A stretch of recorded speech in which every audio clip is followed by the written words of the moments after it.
ஆண்டவரும் இரட்சகருமாகிய இயேசு கிறிஸ்துவின் நாமத்தினாலே உங்கள் யாவருக்கும் வாழ்த்துதலை நான் தெரிவிக்கிறேன். ஆமேன், அல்லேலூயா. தேவனுடைய சமூகத்தில் எத்தனை பேர் இந்த காலவேளை அவரை நாமத்தை நாம் உச்சரித்தும் அறிக்கை செய்தோம்? ஆமேன், அல்லேலூயா. ஏன் அதை நான் கேட்குறேன் அப்படின்னா, அவருடைய நாமத்தில் தான் நமக்கு விடுதலை உண்டு, அவருடைய நாமத்தில் தான் நமக்கு பாதுகாப்பு உண்டு, அவருடைய நாமத்தில் தான் செழிப்பு உண்டு, அவருடைய நாமத்தில் தான் பெருக்கம் உண்டு, அவருடைய நாமத்தில் தான் நமக்கு அன்பு உண்டு, அவருடைய நாமத்தில் இந்த உலகில் கிடைக்கக்கூடிய சகலமும் அவருடைய நாமத்துக்குள்ளே தான் இருக்குது. கரங்களை தலை சொல்லுங்க. ஆமே.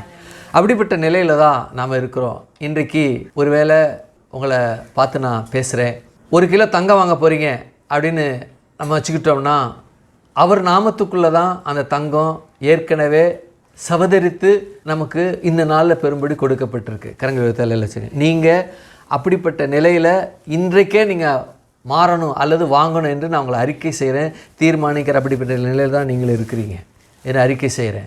ஆமேன், அல்லேலூயா. அப்போ 1 கிலோ தங்கம் அப்படின்னா கிட்டத்தட்ட 68 லட்சம் ஆகும்.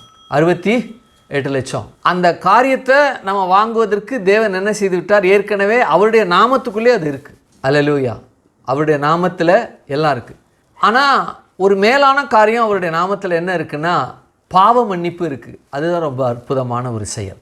உலகம் முழுவதையும் வாங்கக்கூடிய அளவுக்கு எனக்கு பணம் இருக்குது அப்படின்னு வச்சுக்கோமே. ஆனால் இயேசு இல்லை அப்படின்னா, என் பணமும் என்னுடைய செல்வமும் வீண், என் பணமும் என் செல்வமும் வீண். அற்புதமான வார்த்தை.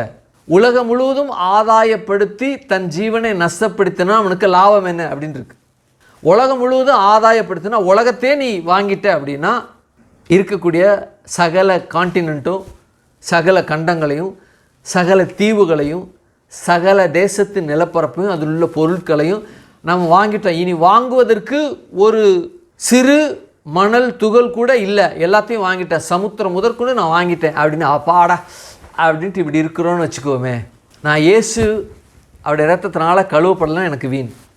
ஏன்னா தன் ஜீவனுக்காக அவன் எதை பண்ண முடியாது, எதையும் கொடுக்க முடியாது அப்படின்னு இருக்கு. தன் ஜீவனத்திற்காக எவன் எண்ணத்தை கொடுக்க முடியும் அப்படின்னு இருக்கு. அப்போது தேவனாகிய கர்த்தர் அவருடைய நாமத்துக்குள்ளே இதை எல்லாத்தையும் வச்சுட்டார். அதுதான் அற்புதமான காரியம். இந்த காரியம் எதை பற்றி பேசுது அப்படின்னா, ஒரு மனுஷன் வாங்க முடிகிற அளவுக்கு சம்பத்து அல்லது ஸ்ட்ரென்த் இருக்குது அப்படின்னா அவனுக்கு ஜீவன் இல்லைங்குது. ஆனால் அவன் தேவனுக்கு முன்பாக எப்படி இருக்குன்னா தாழ்மையாக முடங்கணும் அப்படின்னு இருக்கு. ஆகையினால தான் இதே வசனம், இதே பைபிள், இதே வேதாகமம் சொல்லுது, வானத்தில் உள்ளவரும் பூமியில் உள்ளவரும் முடங்கத்தக்கதாக அவருடைய நாமம் அல்லாமல் வேறொரு நாமம் கட்டளையிடப்படவில்லை அப்படின்னு இருக்கு. கட்டளையிடப்படவில்லை. அப்போ அவருடைய நாமத்தை நம்ம மகிமைப்படுத்தணும். இன்னைக்கு அவருடைய நாமத்தை பேசணும். அல்லேலூயா. இன்றைக்கு நம்ம வாங்கக்கூடிய எவ்வளோ விஷயங்களான, போகும்போது நீங்கள் கறி வாங்குறீங்க, அதுவும் அவருடைய நாமத்துக்குள்ளே தான் இருக்குது. இன்றைக்கு ஒரு 5 கிலோ தங்கம் வாங்குறீங்க, அதுவும் அவருடைய நாமத்துக்குள்ளே தான் இருக்குது. இன்றைக்கு உங்களுடைய பிள்ளைகள் கிறிஸ்துவுக்குள்ளே வர்றாங்க, அதுவும் அவருடைய நாமத்துக்குள்ளே தான் இருக்குது. அவருடைய நாமத்தை கொண்டு நீங்கள் வாங்குறீங்க ரட்சிப்பை. பூமியில் உள்ள யாரும் அவருடைய நாமத்திற்கு முடங்கத்தக்கதாக அவருடைய நாமம் அவ்வளோ வல்லமையாக இருக்குது அப்படிங்கிறாங்க. அது இன்னும் ஆழமாக இருக்குது, பேசணும்னா அதுக்கு தளமும் இது நேரம் இல்லை. நாம் வேறு சீரீஸ் நம்ம எடுத்துக்கிட்டு தொடர் போதனையை எடுத்துக்கிட்டு இருக்கோம், வேறு போதனை எடுத்துகிட்டு இருக்கோம். அவருடைய நாமம் என்று வரும்பொழுது அது 2 வருஷம் 3 வருஷம் கூட தொடர் போதனை பேசுனா கூட அந்த அளவுக்கு உள்ள எசன்ஸ் இருக்குது, சரத்து இருக்குது அதுக்குள்ளே. அவ்வளோ பெரிய காரியங்கள் அவருடைய நாமத்தில் இருக்குது. அந்த நாமத்தை நம்ம என்ன செய்தோம்? நம்ம மேலே துதித்தோம். இன்னும் சொல்லப்போனால் நாம் கிறிஸ்தவர்கள் என்று வழங்கக்கூடிய அளவிற்கு அந்த நாமம் என்ன செய்யுது? நமக்குள்ளே தாக்கத்தை ஏற்படுத்துது. அது இன்ஃப்ளூயன்ஸை நமக்குள்ளே ஏற்படுத்தி இருக்குது. நம்ம எந்த சமயத்தை சேர்ந்தவர்களாக இருந்தாலும், எந்த மதத்தை சார்ந்தவர்களாக இருந்தாலும், எந்த குலத்தை சார்ந்த, எந்த ஜாதியை சார்ந்தவர்களாக எல்லாத்தையும் தவிடுபொடியாக்கி ஒரே ஒரு பெயரில் நம்ம அழைக்கப்படுகிறோம். என்னது? கிறிஸ்தவர்கள். என்னது? கிறிஸ்தவர்கள். முதல்ல சீசர்கள் அந்தியோக்கியாவில் கிறிஸ்தவர்கள் என்று அழைக்கப்பட்டாங்க. அன்றிலிருந்து இன்று வரைக்கும் கிறிஸ்தவர்களாம். கிறிஸ்துவை உடையவர்கள் கிறிஸ்தவர்கள். இந்த ஒரு நாமம் எல்லாவற்றையும் தவிடுபொடியாக்கி நம்மை ஒரு குடையின் கீழே, ஒரே ராஜ்யத்தின் கீழே ஒரு புத்திரரை மாற்றுகிறது. அதனால தான் நம்ம உட்காந்துருக்கோம். அதனால தான் தேவனுடைய நாமத்தை மகிமைப்படுத்துகிறோம், உயர்த்துகிறோம். கரங்களை தலையில் சொல்லுங்க. ஆமே. நாம் விசுவாசத்தை குறித்து தியானித்து கொண்டிருக்கிறோம். விசுவாசமானது நம்பப்படுகிற உறுதியும் காணப்படாததில் நிச்சயமாக இருக்கிறது என்று சொல்லி எபிரேயர் 11:1 சொல்லப்பட்டிருக்கிறது. இந்த விசுவாசம் என்று சொல்லப்படுகிற இந்த வார்த்தையை பெற்றவர்கள், இந்த உயிரினங்கள் முழுவதும் இந்த விசுவாசத்தை பெற்றிருக்கின்றன. அதனுடைய அடிப்படையில் இந்த விசுவாசம் என்று சொல்லப்படுகிற இந்த வார்த்தையை பெற்ற உயிரினம் என்று சொல்லப்படும் பொழுது இந்த உயிரினத்தில் மணிமகுடமாய் மேலாய் இருக்கக்கூடியது என்னவென்றால் யார் இருக்கிறா? யார் இருக்கிறா? மனிதர்கள் இருக்கிறாங்க. யார் இருக்கிறா? மனிதர்களாக இருக்கிறாங்க. Human is a crown of creation அப்படின்னு சொல்கிறாங்க. அதாவது பிறப்பினுடைய, அதாவது படைப்பினுடைய மணிமகுடமாய் இருப்பது யார் என்றால் மனிதர்கள். இவங்க தான் மணிமகுடமாய் இருக்கிறாங்க. எப்படிப்பட்ட நிலையிலனா, இந்த பூலோகத்தில் இருக்கிற எல்லா மனிதர்களும் தேவனுடைய படைப்பில் மணிமகுடமாக இருக்கிறாங்க. அவர்களுக்குள்ள விசுவாசம் இருக்குது இல்லையா? அப்போது 2 விதமான விசுவாசம். தன்னை நம்பி தன் வாழ்க்கையை நடத்துகிற ஒரு விசுவாசம். இன்றைக்கி இருக்கிறேன், நாளைக்கு வெளியில் போக வேண்டியது இருக்குது, வேலைக்கு போக வேண்டியது இருக்குது, வியாபாரத்துக்கு போக வேண்டியது இருக்குது. வியாபாரத்துக்கு போயிட்டு வேலைக்கு போயிட்டு நான் வீடு திரும்புவேன். என் பிள்ளைகளுக்கு மனைவிக்கு என்ன செய்கிறேன்? சாப்பாடு அல்லது சம்பாத்தியம் பண்ண போகிறேன், நான் திரும்பி வருவேன் என்று சொல்லி நம்புகிறான். அது ஒரு நம்பிக்கை. இதற்குள்ள ஒரு மேலான ஒரு நம்பிக்கை இருக்குன்னா கடவுளை நம்புகிற நம்பிக்கை. கடவுளை நம்புகிற நம்பிக்கை ஒரு மனுஷனிலிருந்து ஒரு சனப்பொழுதில், ஒரு ஃப்ராக்ஷன் ஆஃப் செகண்டு அது எடுத்துக்கொள்ளப்பட்டால் அந்த விசுவாசம் அவனுக்குள்ளிருந்து அல்லது அந்த நம்பிக்கை அவனுக்குள்ளேருந்து எடுபட்டு போனால் அவன் இந்த உலகத்தில் ஒரு செகண்ட் கூட அவனோட உயிரோடு வாழ முடியாது. ஒரு செகண்ட் கூட வாழ முடியாது. ஏன்னா இப்படித்தான் அவன் டிசைன் பண்ணப்பட்டிருக்கான். எப்படி மீனானது தண்ணீரிலிருந்து எடுக்கப்பட்ட உடனே அது துடிக்குதுன்னா ஐயோ நான் சாக போகிறேனே, நான் இருக்கிற இந்த உலகத்திலிருந்து, நீர் உலகத்திலிருந்து என்னை வெளியில் எடுத்து காற்று உலகத்தில் அல்லது நிலத்தின் உலகத்தில் என்னை போட்டாங்க, நான் சாக போகிறேன்னு துடிக்குது. புழு பூமியிலிருந்து எடுத்து போட்ட உடனே துடிக்குது. மரம் அல்லது செடி வேரோடு பிடுங்கப்பட்ட உடனே துடிக்குது. ஆனால் நான் நினைக்கிறேன் அப்படியே தான் பசுமையாக இருக்குது. இல்லை, பெங்களூர்லேருந்து டெக்கரேஷனுக்காக ரோஜா என்ன செய்கிறாங்க? ரோஸ் கொண்டு வர்றாங்க. காம்பை கட் பண்ணி கொண்டு வர்றாங்க. ஈர துணியில் சுற்றி கொண்டு வராங்க. நல்ல எப்படி ஃப்ரெஷ்ஷாக இருக்குது, உயிராக இருக்குது. இல்லை, கட் பண்ண அடுத்த செகண்ட் அது செத்து போச்சு. அதை ஒரு ஜீனி தண்ணியில் அந்த இவ்வளோ நீள காம்பில் உள்ள அந்த ரோஜாவை கொண்டாந்து வச்சிங்கன்னா இலைகள்லாம் அப்படியே சூப்பராக இருக்கும். ஆனால் செத்து போச்சு. ஒரு குறிப்பிட்ட நேரம் தாக்கு பிடிக்கிறதுக்காக அது இருக்குது. அதுதான ஒழிய எப்போ வெட்டப்பட்டமோ வெட்டப்பட்ட அடுத்த சனப்பொழுதிலேயே அல்லது பிடுங்கப்பட்ட அடுத்த சனப்பொழுதிலேயே மரித்திருச்சு. அது மாதிரி தான் மனுஷனும். அவன் விசுவாசம், கடவுளை பற்றுகிற விசுவாசம் ஒரு செகண்ட் அவனை விட்டு எடுத்துருச்சுன்னா அவனோட உயிரோடு வாழ முடியாது. அவன் மரித்திருவான். அவனை நம்பி இருக்கிற குடும்பமானா குடும்பத்தையும் சேர்த்து என்ன செய்வான்? சேர்த்து அவன் மரித்து விடுவான், அவன் செத்து விடுவான். அப்படிப்பட்ட நிலையில் தான் வாழ்ந்து கொண்டு இருக்கிறான். அப்போது இதனுடைய அடிப்படையில் மனுஷர்கள்லாம் வாழ்ந்து கொண்டு இருக்கிறாங்க. காட்டில் குகைகளில் வாழ்கிற ஜனங்கள்லாம் அவங்க இந்த விசுவாசத்தை பெற்றிருக்கிறாங்க. ஆகையினால தான் தேவனை தெரியாது, பெயர் தெரியாது, அதனால் இயற்கையை தெய்வமாக வணங்குறாங்க. அடுத்தது நல்லா படிச்சிருக்காங்க, இருதயம் குருடாக இருக்குது, தங்களுக்கென்று தெய்வங்களை உண்டாக்கி வழிபடுகிற ஜனங்களாக இருக்காங்க. அடுத்தது 3வது கிறிஸ்தவம் என்று சொல்லி சிலைகளை வைத்து சிலை வழிபடுகிற கிறிஸ்தவர்கள், ஆர்சி மக்கள் அப்படி இருக்கிறாங்க. அடுத்தது பிதாகுமாரன் பரிசுத்தாவை நன்கு அறிவாங்க, ஆனால் அனுபவத்தை பெறலை. பிதாவுடைய அன்பை அவங்க ருசிக்கலை, குமாரனுடைய இரத்தம் கழுவுதலை அவங்க அனுபவிக்கலை, பரிசுத்த ஆவியானுடைய வழிநடத்தலை அவங்க கண்டுகொள்ளலை. அப்போ உலகம் எப்படி பாவத்துக்குள்ளே ஜீவிக்குதோ, உலகத்துடைய மக்கள் எப்படி பாவத்தில் ஜீவிக்கிறாங்களோ, அதுபோல் இந்த பெயரளவில் கிறிஸ்தவங்களாக இருக்கிறவங்களும் அப்படி தான் வாழ்கிறாங்க. நானும் பெயரளவில் கிறிஸ்தவனாக தான் இருந்தேன். பிதாவை தெரியும், குமாரனை தெரியும், பரிசுத்த ஆவியை தெரியும். பிதாவுடைய அன்பு எனக்கு தெரியாது, இயேசுடைய இரத்தம் கழுவுதல் எனக்கு தெரியாது, பரிசுத்த ஆவியானுடைய வழிநடத்துதல், அவருடைய வார்த்தைகள் பேசுகிற அந்த சப்தம், அந்த தொண்டை அல்லது அந்த குரல் ஓசை எனக்கு கேட்கல. நானும் உலகத்தில் இருக்கிற போல் விபச்சாரம், வேசித்தனம், இதை தவிர மற்ற எல்லா பாவத்தையும் செய்தேன். எல்லா பாவத்தையும் செய்தேன். நானும் உலகத்தை போதான் இருந்தேன். எனக்குள்ள பாவம் இருந்தது. அப்போ எப்போ இயேசு என்னை தொட்டாரோ அப்பொழுது அந்த பாவம் என்னை விட்டு நீங்கினது. அவருக்காக என்னை ஒப்பு கொடுத்த, அழைத்த ஊழிய அழைப்பை கொடுத்தாரு.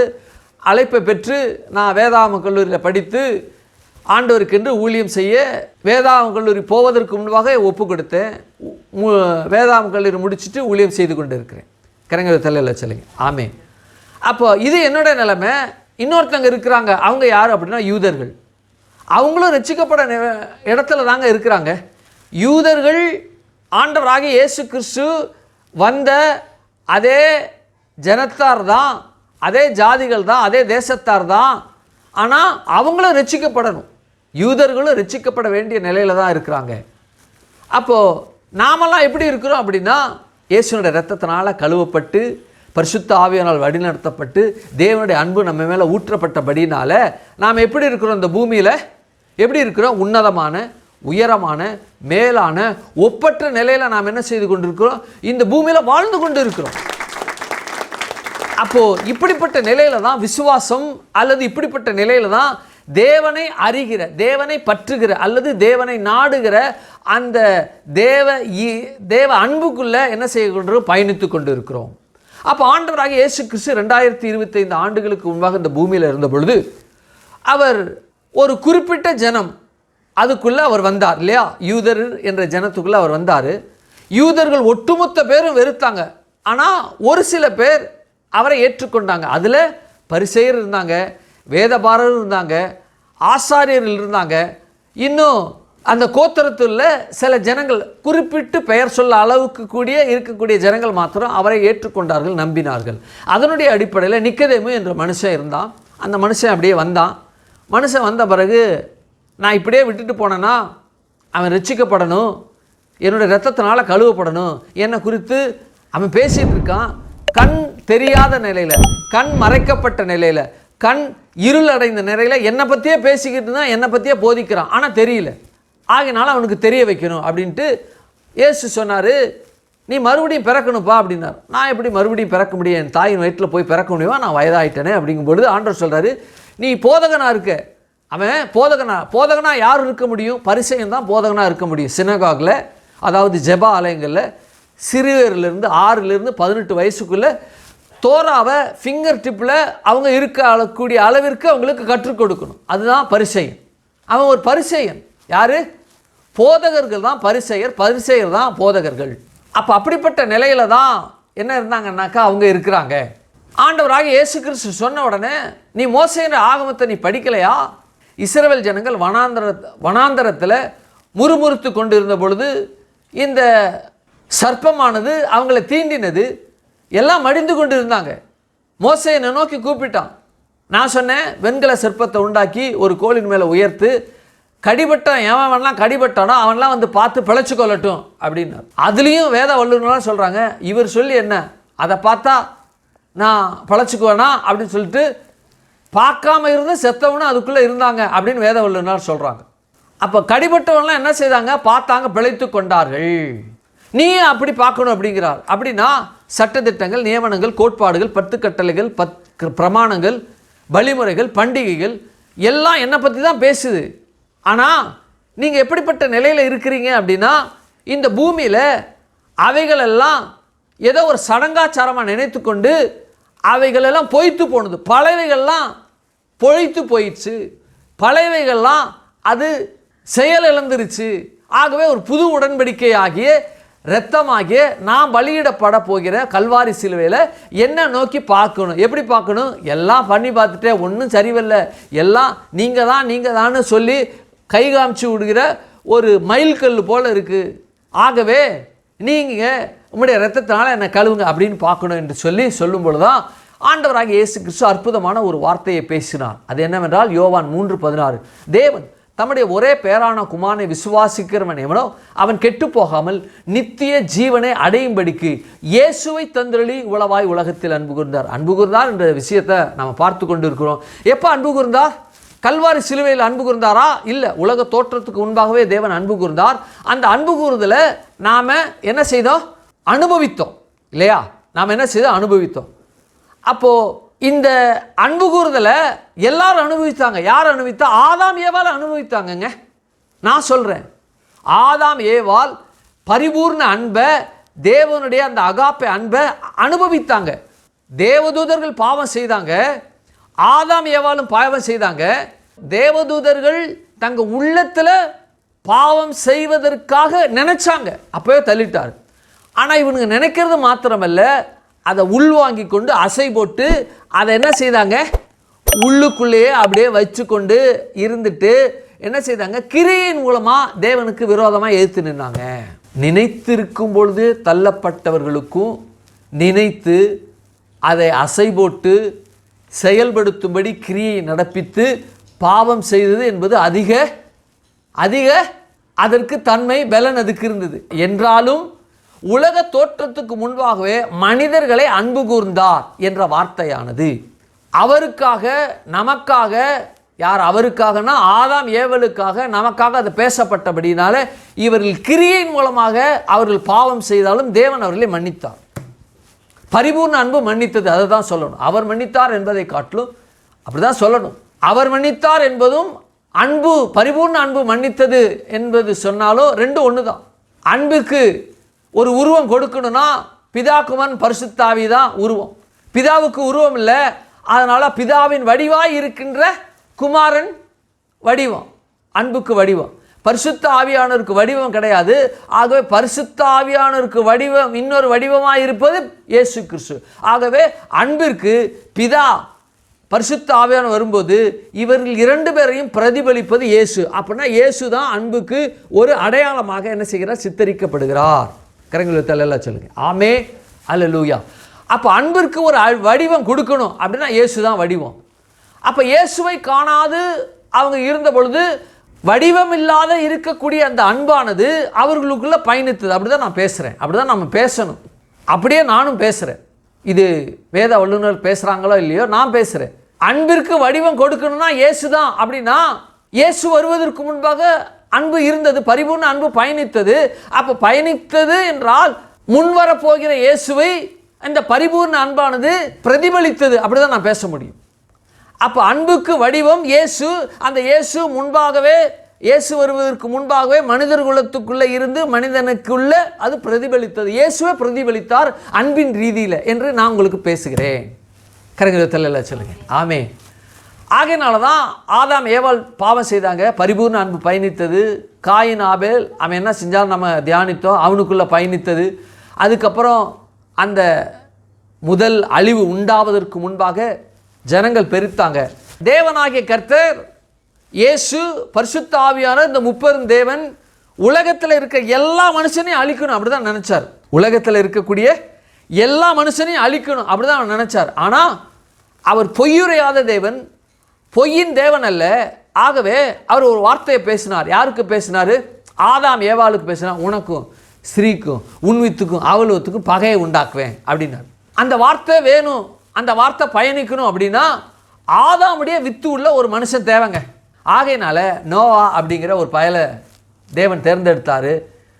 அவனுக்குள்ள 3 பிள்ளைகள், 3 ஆண் பிள்ளைகள் இருந்தாங்க, 3 மருமகள்கள் இருந்தாங்க. அவங்களுக்குள்ள பயணித்தது இந்த பரிபூர்ண அன்பு. சேமுடைய வம்சத்தில் ஆபிரகாம் வந்தான், ஆபிரகாமை தேர்ந்தெடுத்தார். பரிபூர்ண அன்பு அவனுக்குள்ள பயணித்தது. ஏன் பரிபூர்ண அன்பு அவனுக்குள்ள பயணிக்கணும் என்றால் அந்த ஜனத்தை, உலகத்தில் இருக்கக்கூடிய ஒரு ஜனத்தை தேர்ந்தெடுத்து அந்த ஜனம் பரிசுத்தமான ஜனமாயிருந்து அந்த பரிசுத்தமாய் ஜனத்துக்குள்ளே ஆபிரகாம் வித்து இருந்தாலும் ஆபிரகாம் வித்து அல்லாத பரிசுத்த ஜனத்துக்குள்ள தேவன் பிறக்கணும், இயேசு பிறக்கணும். இந்த பாவத்திற்கென்று ஒரு மீட்பை உண்டு பண்ணணும். ஆகையினால ஆதாம் வித்து உள்ள ஒரு பரிசுத்த ஜனமாகிய ஜனத்துக்குள்ள ஆதாமுடைய வித்து இல்லாமல் பிறக்கணும். அதுக்காக அந்த பரிசுத்த ஜாதியை ஜனத்தை தேவன் தேர்ந்தெடுத்தால். கரங்களை எல்லாம் சொல்லுங்க ஆமே, அல்லேலூயா. அப்போ தேவனாகிய கர்த்தர் இப்போ ஒரு பரிசுத்த ஜனத்தை தேர்ந்தெடுத்துட்டாரு. ஆபிரகாம், ஈசாக்கு, யாக்கோபு, யோசேப்பு என்ற ரீதியில் அவங்க சந்ததி பெருகி இருக்கு. இப்போ எங்கே இருக்கிறாங்க இந்த சந்ததினா? எகிப்து தேசத்தில் இருக்கிறாங்க. எங்கே இருக்கிறாங்க? எகிப்து தேசத்தில் இருக்கிறாங்க. இந்த எகிப்து தேசத்தில் இருக்கிற ஜனங்களை அழைச்சிட்டு வரணும். எப்படி இருக்காங்க? கால் மேலே கால் போட்டுக்கிட்டு எல்லா எகிப்து ஜனங்களும் இந்த இஸ்ரவேல் ஜனங்களை கை காலெலாம் அமுக்கி விட்டு நல்ல தலையில் எண்ணெய் தேய்ச்சி மசாஜ் பண்ணி விட்டு அப்படியே தேவைங்கிறப்ப யாரங்கே அப்படின்னா தண்ணி கொண்டு வா அப்படின்னா எகிப்தியன் வந்து தண்ணி கொடுத்துக்கிட்டு அப்படியே இருக்கிறாங்க. அப்படியே இருக்காங்க இல்லை, அடிமைத்தனத்துக்குள்ளே பின்னி பெடல் எடுக்கிறாங்க, நொங்க எடுக்கிறாங்க. என்ன செய்கிறாங்க? நொங்க எடுக்கிறாங்க. நல்ல போடுன்னு போடுறாங்க. அவங்களால தாங்க முடியல. தேவன் அவர்களை மீட்கணும். எதற்கு? மீட்பின் திட்டம் செயல்படுத்த வேண்டும். இந்த ஜனங்கள் அதுக்கு தான் தேர்ந்தெடுத்த இவங்க வரணும் அப்படிங்கிறதுக்காக தேவன் தேர்ந்தெடுக்கிறாரு. அந்த ஜனத்தை அந்த இடத்துலேருந்து மீட்பதற்காக ஆண்டவராய் கர்த்தர் ஒரு மனுஷனை தேர்ந்தெடுத்தார். அந்த மனுஷன் பேர் யாருன்னா மோசே. அவரை கொண்டு தேர்ந்தெடுக்கும் போது மோசே கேட்குறான், மோசே நீ வா அப்படின்னோடனே நல்லா வர முடியாதுங்கிறான். அதை குறித்து நம்ம தியானித்தோம். 2-3 காரியங்கள்லாம் நிறையா காரியங்கள்லாம் கேட்டான், பேசினான். உன் ஆரோன் இருப்பான், உன் சகோதரன் இருப்பான், வா அப்படின்றாரு. நான் வர்றேன், ஆரோன் வரட்டும், பரவாயில்ல, உங்களை பற்றி நான் பேசணும், நீங்கள் தான் கூப்பிட்டீங்க அப்படின்னு நான் சொல்ல அவங்க நம்பணும். சரி நம்பிட்டாங்கப்பா. நம்பிட்டு அந்த ஆண்டவர் பேரை கொஞ்சம் சொல்லேன் அப்படின்னு அவங்க கேட்க, நான் என்னத்தை சொல்கிறேன், உங்கள் பேர் என்ன சொல்லுங்கள் அப்படிங்கிறான். என் பேரை நீ என்ன கேட்குற, என் பேர் தானே வேணும், நான் இருக்கிறேன் அப்படின்னாரு. இருக்கிறவராக இருக்கிறேன், இருக்கிறவராக இருக்கிறவர் என்ற இருக்கிறேன் என்றவர் என்ற நாமம் உடையவர் அப்படின்னா இதுக்குள்ளேயே உலகத்தினுடைய எல்லா எசன்ஸும் அதுக்குள்ளே இருக்குது. நம்ம அதை தான் பார்க்க போகிறோம், பார்த்துக்கிட்டு இருக்கிறோம். அப்போது இருக்கிறேன் என்றால் இந்த இருக்கிற தேவனுக்குள்ள தன்மை இருக்குது, பண்பு இருக்குது. என்ன இருக்குது? தன்மை இருக்குது, பண்பு. ஒரு மனுஷன் இருக்கிறான் அப்படின்னா அந்த மனுஷனுடைய செயல், கிரியை, அவனுடைய வாழ்க்கை முறையை பற்றி அவனை அளவிட்டு கூறிட முடியும் இல்லையா? அப்போது இது உலகத்தினுடைய அளவிடுதல், உலகத்தினுடைய ஒரு பார்வை. இது ஒரு மனுஷன்னா கடவுளுடைய பார்வையில் அல்லது வேதாகம பார்வையில் ஒரு பார்வை இருக்குது. என்ன? ஒரு மனுஷன்னா ஆவி, ஆத்மா, சரீரம் அப்படிங்கிற பார்வை. சரீரம் கெட்டு போயிடுச்சு. இந்த சரீரத்தை ஆவியோடு தொடர்புபடுத்த ஒரு காரியம் இருக்குது. அது என்னன்னா ஆத்மா. இன்றைக்கி பார்க்க போகிறோம். என்ன செய்ய போகிறோம்? பார்க்க போகிறோம். அப்போது ஆத்மா இருக்குது. அந்த ஆத்மா சரீரத்தையும் ஆவியும் கனெக்ட் பண்ணுது. எந்த மனிதனுக்கு சரீரம் இருக்கிறோ அந்த மனுஷனுக்கு 100% ஆத்மா இருக்கும். எந்த மனுஷனுக்கு ஆவியிலையோ அவன் செத்துருப்பான். ஏன் அப்படின்னா ஆவி பிரிஞ்சிருச்சு அப்படின்னா சரீரத்தை கனெக்ட் பண்ணுற ஆத்மாவுக்கு வேலை கிடையாது. அப்போ ஆவி போயிடுச்சு அப்படின்னா ஆத்மாவுக்கு வேலை கிடையாது. ஆத்மாவும் என்ன செய்யும்? ஆவியோடு இருந்து என்ன செய்யும்? அப்படியே போயிடும். சரீரம் இருக்குது, ஆவி இருக்குது, இது ரெண்டையும் கனெக்ட் பண்ணால் ஆத்மா தேவைப்படுது. அப்போது ஒரு மனுஷன் இந்த பூமியில் இருக்கிறான், வேதாகம பார்வையில் அவன் ஆவி, ஆத்மா, சரீரம். ஆவி மரிச்சிருக்கு, அதனால் சரீரத்துடைய செயல்பாடுகள் பாவமாக இருக்குது, அவனுடைய கிரியை பாவமாக இருக்குது. இந்த பாவமான கிரியை அவனை விட்டு சரீரத்திலிருந்து விடுபட வேண்டும் என்றால் ஆத்மா மூலமாக அல்ல, ஆவி என்ன செய்யப்படும்? முதல்ல புதுப்பிக்கப்பட வேண்டும். அப்போ ஆவி புதுப்பிக்கப்பட்டுச்சு அப்படின்னா ஆத்மா மூலமாக ஆவியிலிருந்து ஆத்மா சரீரத்தை கண்ட்ரோல் பண்ணும்.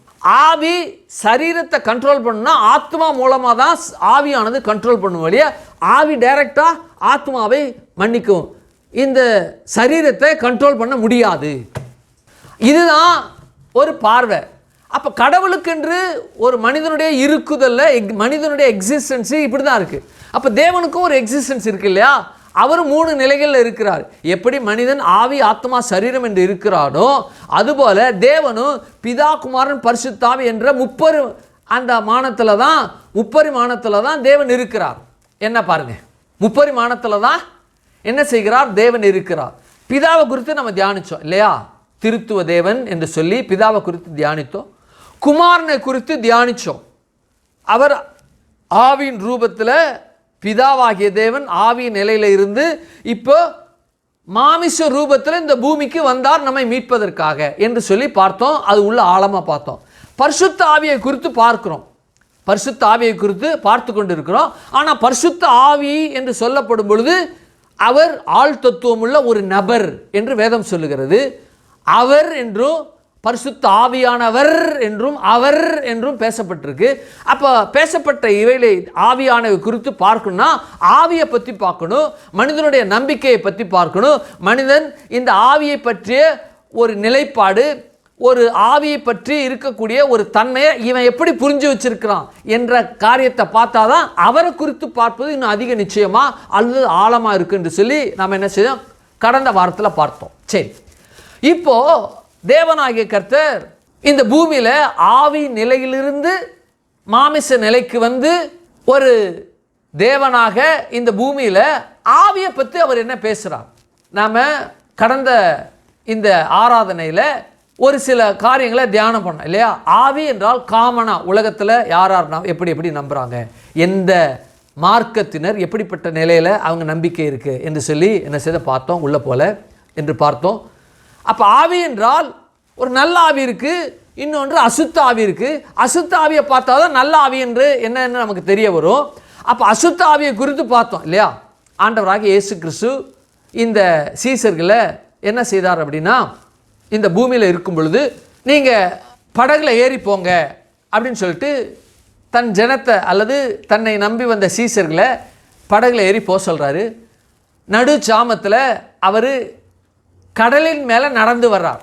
கடந்த வாரத்தில் சொன்னேன், உலகத்தில் இருக்கக்கூடிய மனுஷர்களை இதுவரைக்கும் கடலின் மேல் நடந்தவர்கள் பேதுருவை தவிர உலகத்தில் யாரும் இல்லை அப்படின்னு சொன்னேன்.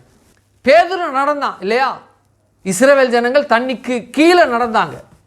தண்ணிக்கு கீழேனா ரெண்டு புறமும் பிளவுபட்டுச்சு, வெட்டாந்தரையாக நடந்தாங்க அப்படின்னு இருக்கு. யோர்தானில் கூட தண்ணிக்கு மேலே நடக்கலை. ஆசாரியர் உடன்படிக்கை பெட்டியை சுமந்து கொண்டு யோர்தானில் கால் வச்சாங்க. கால் வச்ச உடனே அந்த கால் வைத்த உடனே தண்ணி இரண்டாக பிளவுபட்டது அப்படின்னு இருக்கு. வெட்டாந்தரையை தான் நடந்தாங்க, யாருமே தண்ணிக்கு மேலே நடக்க.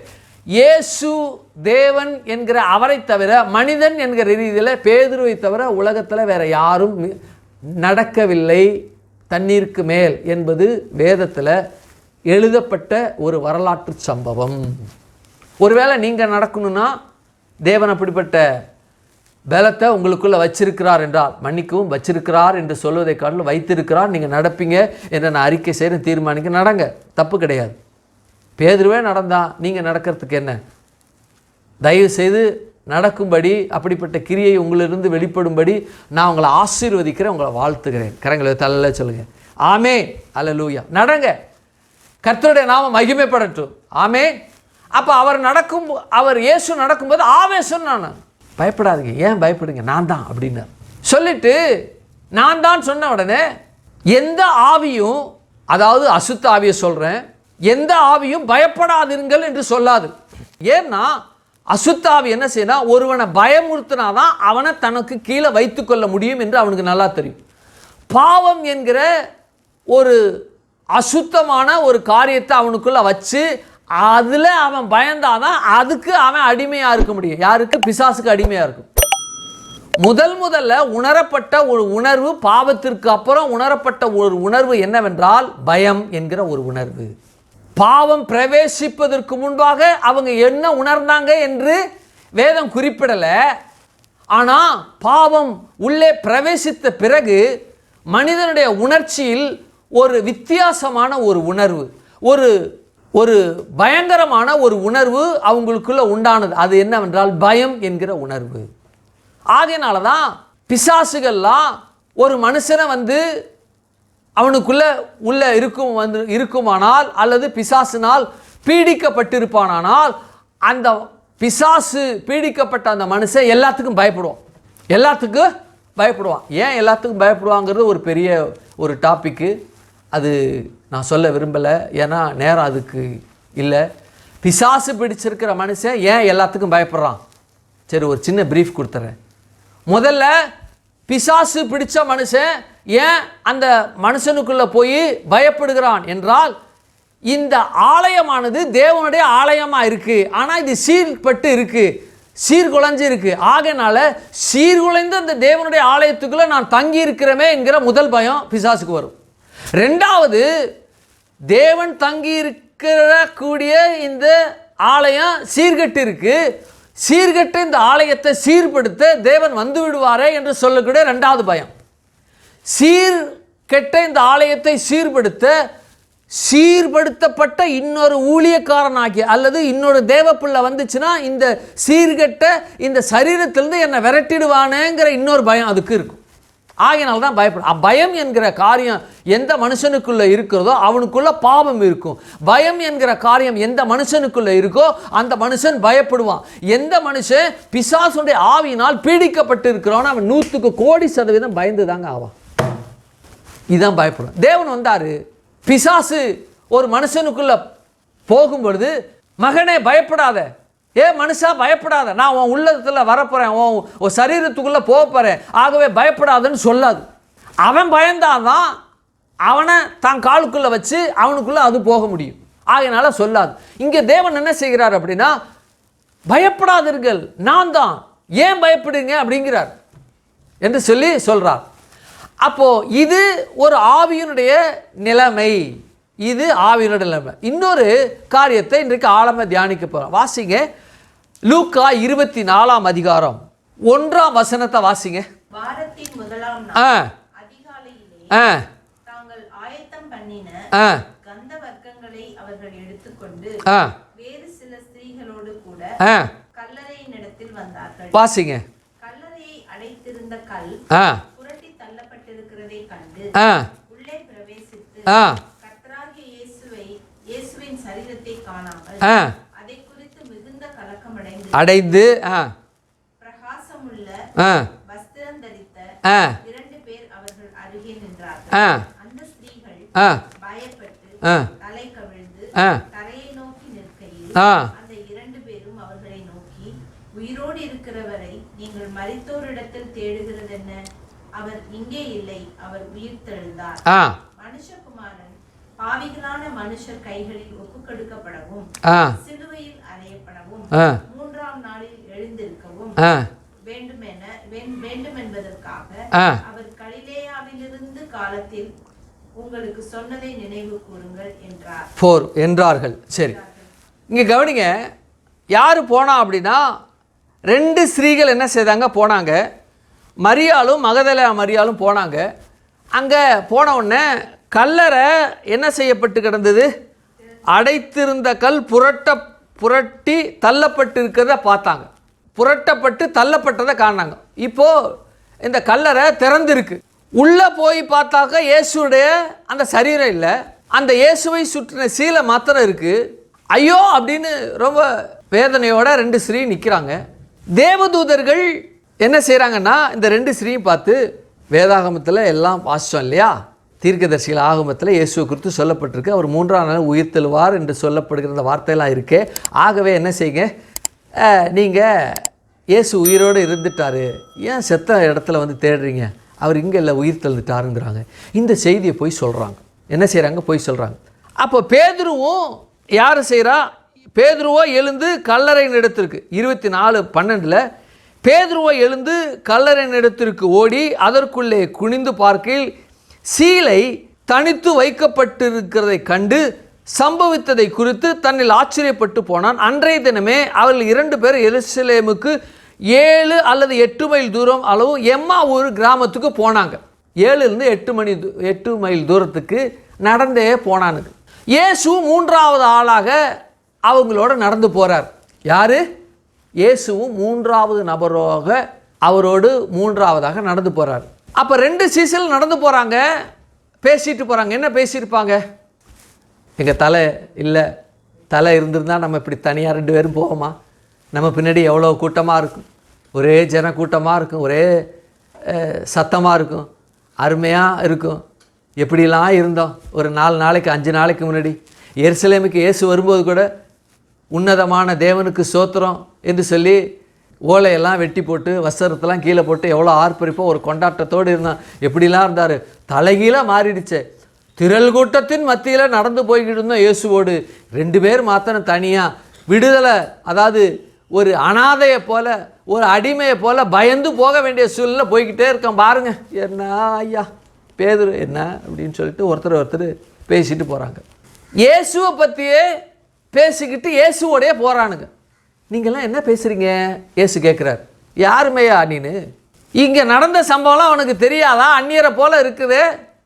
ஒரு மிகப்பெரிய வரலாற்று சம்பவம், அரசாங்கத்தில் நிகழ்த்தப்பட்ட ஒரு அரசாங்கத்தின் மூலமாக நிகழ்த்தப்பட்ட ஒரு மிகப்பெரிய ஒரு நிகழ்வாச்சு, என்னையா நீ வெளியே ஆளா தெரியாதா உனக்கு அப்படிங்கிறார். எல்லாத்தையும் மறுபடியும் இயேசுவுக்கே விவரிக்கிறாங்க. திருநெல்வேலிக்கு அல்வா கொடுக்குற மாதிரி, மணப்பாறைக்கே முறுக்கு சுடுற மாதிரி, திண்டுக்கலுக்கே பூட்டு செய்கிற மாதிரி இயேசுவுக்கே என்ன செய்கிறானுங்க, இயேசுவை பற்றி சொல்கிறாங்க. இயேசுவுக்கே சுவிசேஷம் அறிவிக்கிறானுங்க. இவனுங்க சொன்னோன்னே நீங்கள் வாங்க வந்து என்னோட தங்குங்க அப்படின்னு கேட்குறானு. 2 பேரும் வலுக்கட்டாயம் இழுக்கிறானு. சரின்னு வர்றார். வந்துட்டு அவங்களோட இருக்கையில் அப்பத்தை பிற்கிறார். என்னது அப்பத்தை பிக்கிறார். பிக்கிற போது யார் இல்லைன்னா தோமா இல்லை, அந்த இடத்துல யாரு கிடையாது, தோமா இல்லை. அப்பத்தை பிச்சோன்னு இவர் தான் இயேசு, இவர் தான் ஆண்டவராகிய இயேசு கிறிஸ்து என்று எல்லா கண்களும் திறக்கப்படுது. இயேசுவே அப்படின்னு இப்படி கும்பிடுறானுங்க, தேவனை தொழுதுக்கிறான், மறைஞ்சிடுறார். இது என்னடாது, மனுஷன் மாதிரி நம்மளோட இருந்துட்டு திடீர்னு ஒரு அந்த மனுஷன் மறைகிறாரோன்னு பயம் வந்துருச்சு. அதாவது அசுத்த ஆவியை பற்றி மறைமுகமாக பேசுகிறார் இயேசு இந்த இடத்துல. அதுதான் உங்களுக்கு எடுத்து காமிக்கிறேன். மனுஷன் மாதிரி நம்மளோட வந்தார், பேசினார், உள்ளே வந்தார், அப்பத்தை கொடுத்தோன்னா அப்பத்தை எடுக்கிறாரு. என்ன பாருங்க, அப்பத்தை எடுக்கிறாரு, அதை பிக்கிறாரு, அப்பத்தை பிக்கிறார். அப்பத்தை அவர் பிச்சிட்ட பிறகு கண்கள் திறக்கப்படுறது, மறைஞ்சிடுறாரு, சவால் மறைஞ்சிடுறாரு. ஐயோயோ நடுங்கிறாங்க. இது நாள் வரைக்கும் நம்மக்கிட்ட பேசிக்கிட்டு மனுஷன் மாதிரி பேசிக்கிட்டு இருந்தது இயேசு. ஏன்னா இங்கே மறிச்சிட்டாரு, உயிரோடு எழுந்துட்டார். எந்த மனுஷன் மறிச்சிட்டு அவன் வர்றானோ அவனை அந்த நாட்களில் மாத்திரமல்ல இந்த நாட்களும் பேய் லிஸ்ட்டில் எழுதிடுவானுங்க. மறித்த ஒரு மனுஷன் வர்றான் அப்படின்னா சரீரத்தில் வந்தாலும் சரீரத்தில் வந்தவனை பார்த்து பயப்படுவானுங்க. என்ன தான் செய்ய போகிறான்னு தெரியலையே. 3 நாளைக்கு முன்னாடி உட்காந்து அப்பாவோட அல்லது தகப்பனோட உட்காந்து சாப்பிட்டுக்கிட்டு இருப்பானுங்க. தகப்பன் மறிச்சிடுறாரு, கொண்டு போய் அடக்கம் பண்ணிடுறாரு.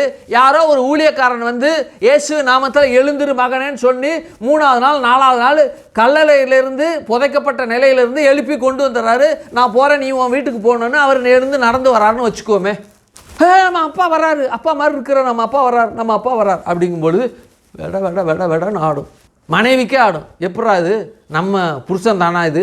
ஏன் செத்து போயிட்டாரு, அடக்கம் பண்ணிட்டோம், இப்போ உயிரோடு வர்றாரு அப்படின்னா உயிரோடு வர்றவர் மனுஷன் தானா இல்லை ஆவியா பேயான்னு ஒரு நிலைப்பாடு அவங்களுக்கு வரும். யாருக்கு? மனைவிக்கே வருங்க. மகனை விடுங்க, மனைவிக்கே வரும். இருவரும் ஒரே சரீரம் என்று இருக்கக்கூடிய அந்த சரீரமே நினைக்கும், இவர் உண்மையான என் அத்தான் தானா, என் கணவன் தானா, இல்லது கணவன் ரூபத்தில் வேற ஆளா, அல்லது கணவன் ரூபத்தில் வருகிற பேயா அப்படின்னு மனைவியே யோசிப்பா, நினைப்பாளா? கண்டிப்பாக நினைப்பா. ஏன்னா அப்படிப்பட்ட கட்டமைப்பில் தான் இந்த சமுதாயம் இருக்கின்றது என்பதை விளக்குறேன். அதுக்கு தான் சொல்கிறேன். அசுத்தாவினா என்னங்கிறது சொல்கிறது அந்த விளக்குற கட்டமைப்பில் தான் இந்த மனுஷர்கள்லாம் இருக்கிறாங்க. ஒரு ஃப்ராக்ஷன் ஆஃப் செகண்ட் கூட நினச்சிருவாங்க இது கணவன் மாதிரி இருக்கிற வேற ஆளா அல்லது கணவன் ரூபத்தில் வருகிற பேயா அப்படின்னு தான் முதல்ல நினைப்பாங்க. என்ன செய்வாங்க? பேயா நினைப்பாங்க. அப்போ ஆண்டவராகிய இயேசு கிறிஸ்து நிகழ்வு என்ன? இருந்தாரு, செத்துட்டாரு, செத்துட்டு உயிரோடு எழுந்து வந்துட்டாரு. இந்த உயிரோடு எழுந்து வந்த சம்பவமானது இவங்களுக்கு ஆகமங்களில் இவரை பற்றி என்ன பேசப்பட்டு இருக்கிறது என்பதை புரிதல் இல்லை, ஞானம் இல்லை, அப்படிப்பட்ட ஒரு சிந்தை இல்லை, கண்கள்லாம் மறைக்கப்பட்டிருக்கு, பேசப்பட்ட காரில் மறைபொருளாக இருக்குது. ஆகையினால இயேசு தான் உயிரோடு வந்தாருங்கிற நிலை அவங்களுக்கு இல்லை. மனுஷனோட மனுஷனா இவங்க இருந்திருக்கிறாங்க. அப்பத்தை கொடுத்தோன்னா அப்பத்தை தேவன் என்ன கவனிங்க, அப்பத்தை தேவன் எடுக்கிறார், எடுத்து அப்பத்தை பிக்கிறார். அப்பம்னா நம்ம இப்போ சாப்பிடுகிற பிட்ஸா மாதிரி இருக்கும். அப்பம் நல்ல பிட்ஸா மாதிரி நல்ல மொத்தியாக ரவுண்டாக இருக்கும். அதை பிக்கிறார். எப்படி இருக்கும்? அப்படி இருக்கும். இந்த அப்பத்தை எடுத்து அதை பிக்கும் பொழுது அப்படின்னு இருக்கு. ஏன் இதை நான் வலியுறுத்தி சொல்கிறேன் அப்படின்னா, எந்த ஆவியும் எந்த பொருளை எடுப்பதற்கு அதற்கு என்ன கிடையாது? அதிகாரம் கிடையாது. என்ன கிடையாது? அதிகாரம் கிடையாது. மனிதனுக்குள்ள புகுந்து மனிதனுடைய உதவியோடு சரீரத்தின் மூலமாக தான் பொருளை எடுக்கும் ஒழிய உலகத்தில் எந்த அசுத்த ஆவி எந்த பொருளையும் எடுக்காது, எடுத்து அது பயன்படுத்த முடியாது. அப்படி பயன்படுத்துறது என்றால் நாம் தேவனுடைய பிள்ளைகளாக இருப்பதற்கு முன்பாக அசுத்த ஆவியினுடைய பிள்ளைகளாக தான் இருந்தோம். நாம் பிசாசுடைய பிள்ளைகளாக இருந்தோம்.